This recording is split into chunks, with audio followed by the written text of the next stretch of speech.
Hey guys, thanks for jumping on another episode of the Coach's Corner here. Wayne Sutton, thewealthycoach.com. So I want to just take a moment and just introduce a coach of high performers. And there's a lot of coaches we interview here on the Coach's Corner, a lot of people we've learned from.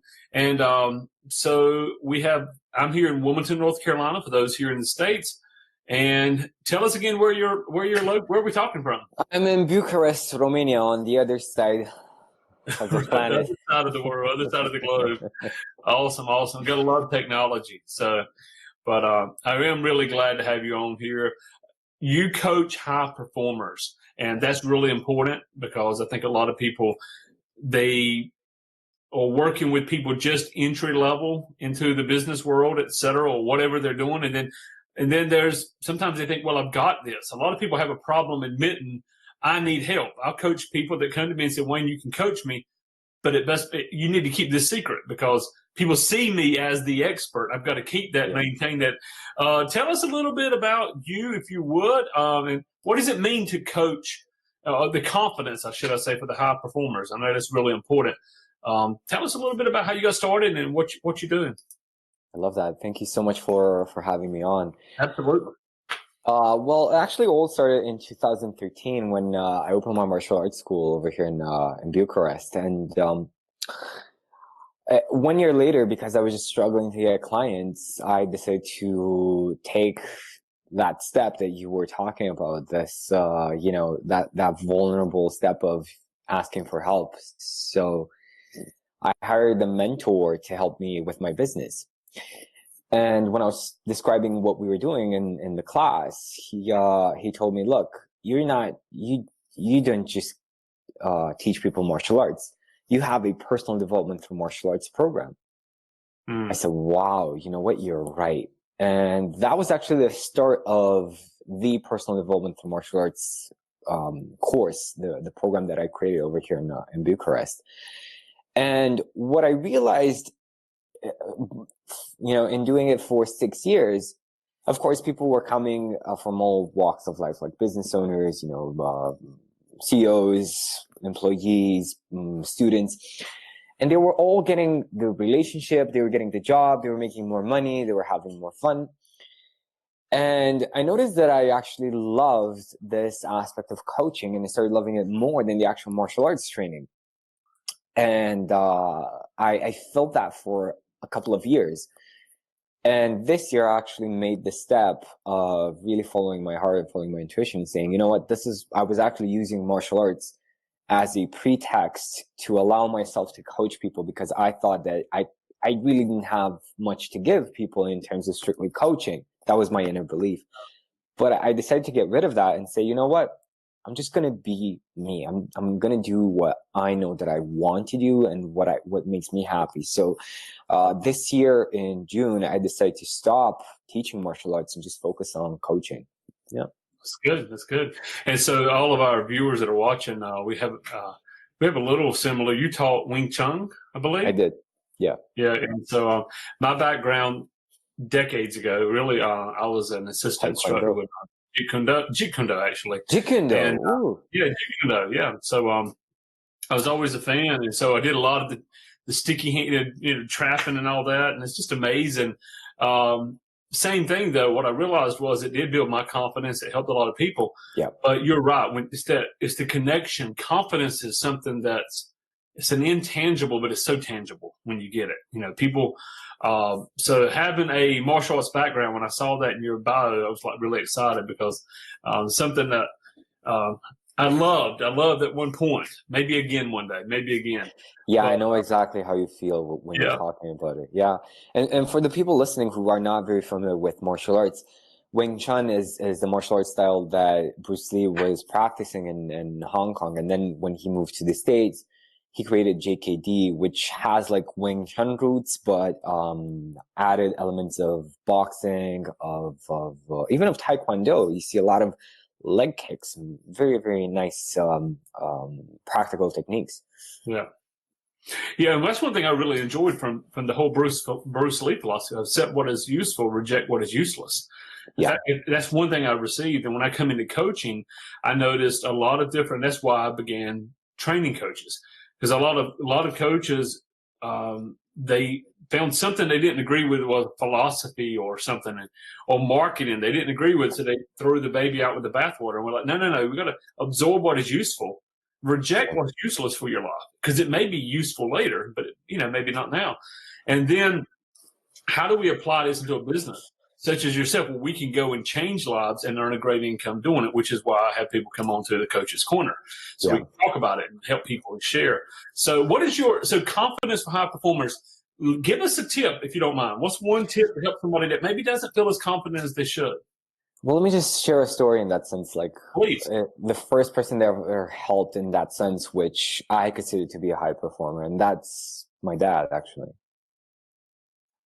When I came back to Romania, because I studied abroad, my dad was always complaining about the fact that he was working so hard, never having time for himself, and he was feeling tired all the time. And he was like, I think I can keep this up for 1 or 2 years max, and then I'm just selling the company because I'm getting old and I can't handle this anymore. And I looked my dad in the eyes and said, look, what did you do today? It's like, oh, I had to pay these bills. I had to go there. And he said, great. Is there somebody in your company who could have taken care of that for you? Right. And then he didn't say anything. And then I said, you know what? You're still an employee in your business. You're not a business owner. You're still executing everything. Business owner steps back and looks at his company as a whole and says, okay, I need to adjust this. I need to adjust this. This is working. This is not working. And they're acting accordingly. Right? And he was looking at me like, what does this kid know about building businesses, about, dealing with my challenges? So I told him, look, this is not me saying this. This is from the people that I'm studying, right? The people who have like hundreds of companies, and they're managing all of them. And they're being successful at it, right? And he looked at me again and said, you know what? You have no idea what you're talking about. Forget it. Mm. And a year later, something clicked and he took the leap. He hired somebody to, take the load off his shoulders. And that freed him up. It freed him up to have vacations with my mom again. It freed him up to make more money than ever. And of course, his worst fear came true. The guy stole from him and he had to fire him. But the fact is that ever since my dad hired that person and he took that step back, whenever my dad was never the same again, in the sense that he still has freedom now. He can still travel. If he's away, his company is making more money than if he's there, right? Gotcha. So I feel like a lot of high performers have put themselves in this corner, in this pressure corner of the company will die if I'm not there, which in most cases is true until they make that mental leap. So it always comes down from this feeling of not feeling enough, funny enough. Yeah. Yeah. One of my coaches says it's the imposter syndrome. Not that you are an imposter, but you feel like an imposter. Yeah. Am I really good enough?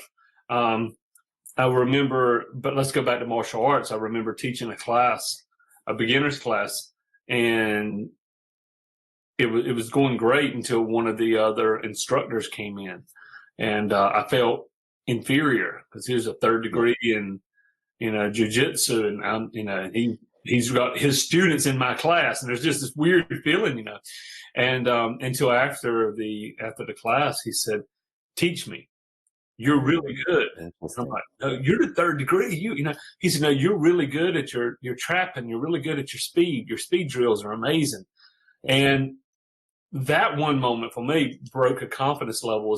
It's not what you know, and it's not what you don't know. It's what you know that other people don't, that you can bring. And take it as your father. He had to take action on that. And the confidence. And full respect to my dad for taking advice from his kid. Most people won't do that. That's true. Yeah, that's a secret there, how you can do that.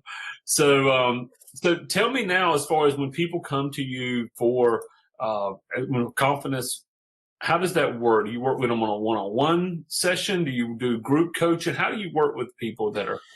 Mostly one-on-one because like people are different. I also give people an option to be in my group coaching. But I prefer to do the one-on-ones. I had a session a few weeks ago with somebody that stuck with me because she had this gorgeous, gorgeous painting behind her, right in her room. This painting of the Buddha. And when we started our conversation, her main problem was time management. She couldn't find enough time to do everything that she wanted, and she felt like she was running around in circles, right? And after digging deep and asking more and more questions, somehow, this idea came to mind to ask her about the painting. I said, "Where did you get that painting, that beautiful painting from?" She said, "I got it from my mom." Wow, that's beautiful. What do you feel your mom wanted to say to you by giving you that present as a gift? She said, "Yeah, probably that Buddha, we can all be the Buddha or something." Yeah, but what did she want to say to you? What's the specific message that she was giving you? Right. And in that moment, she just started, crying. And she felt a bit embarrassed because she wasn't expecting that, because she's the strong one in every group, right? She's like the person that has it all together, and now she's crying. And she said, she was trying to tell me that I am enough, just the way that I am. I say, exactly. Why do you feel you're not taking the action that you know you need to take to move your business forward? Like making videos or putting yourself out there, or, talking to higher level people that you can serve. And she's like, between her tears, like, because I feel that I'm not enough, right? Maybe like the way that you felt with that instructor showing up, that third degree instructor, right? Yeah. Mm-hmm. And it really comes down to that. Please. I am enough. So I can't, I'm not going to turn the camera because we already have technical issues. But I have a big window beside me here, and I took this Sharpie,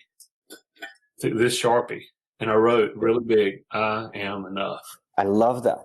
And I have it really big every day the sun comes in. Got it closed now for lighting, but I am enough. I am enough, because we all, no matter who we are, I coach coaches from all over the world, but there's still levels of doubt and insecurity to try to, as you said, those old mind viruses, those old records keep playing. Yeah. And so we have to recognize I am enough, and you are enough. And people watching this, whether you've coached, we have a lot of coaches that come on here. When you're coaching someone, you are enough. If you don't have the answers, I remember, man, the first time I coached a multimillionaire, and I knew this person's wealth, and I started freaking out, because I just started coaching, and I was nervous, and I finally said, wait a minute, they're coming to me for this solution. So this person's a doctor, a multimillionaire. If I have a medical issue, I go see them. But right now they have an issue I need to solve. And when you recognize that we all have gifts and talents, then that confidence comes forth. But and correct me if I'm wrong, but don't you think confidence comes from taking that first step of action? Do you find that helps release confidence? Or what is a way somebody can release the confidence? I know I'm enough. I think I'm enough, but I'm not doing something with it. What would you recommend to them? That's a powerful question. And again, it depends on the person. It really depends on exactly what they have been doing, what they are going through, what experiences they've had, what their vision is. And it can be like the reasons why they might feel, because everybody, like if you ask somebody consciously, they're all going to say, you know what, I am confident, I feel good, right? People watching you or listening to this podcast, they're probably shocked listening right now that, Wayne has this text on his window saying that he's enough. I thought that I had this problem, so that's why I'm listening to Wayne. No, everybody has this That's right. Deep inside, right? Yeah. So it really comes down to like accepting and loving yourself for what you are, for all the screw ups, or everything that you feel that's not okay in your life, accepting and loving yourself for that, and forgiving yourself. And once you do, just gaining that courage or having the accountability of changing it, because you know what? You might feel good about yourself. You might feel like you are enough, but if you're not really taking consistent action on changing your situation, if you're just listening to these podcasts, to these interviews, that feeling is still going to be there, but it's still going to be at the same level that you're experiencing it. You're going to experience less and less and less of it, but you're not going to get rid of it just by feeling good. That's a good point. Great point. Guys, I'm going to ask you all to jump over to his website. You can see it here below. Go through, learn, study. We all have places we can grow. That's why I love doing the Coach's Corner, meeting with coaches from all over the world, Romania. Love it. And never been. I hope to meet you face to face one day. Love to. I will say this. Do you have any last thoughts for our listeners? And other than how to get in touch with you, you have a podcast, correct? You have a podcast as well? I do. I'm not as active with it as I would like. But the best way to reach me would be on Facebook or Instagram. Just send me a message. Yeah. Awesome. Okay. Well, great. Any last thoughts for because I know my audience, they're coaches or they're people that are looking for coaches. They're just, you know what, we're all the same in that area, but any last thoughts you'd like to give to anyone? Yeah. I know that if you are a high performer, it can be very, very, very difficult to accept that you do need a bit of help. That you do need a bit of guidance with your emotions. It took a year for my dad to accept that he couldn't go on doing the things that he did the way that he did, although it brought him results, right?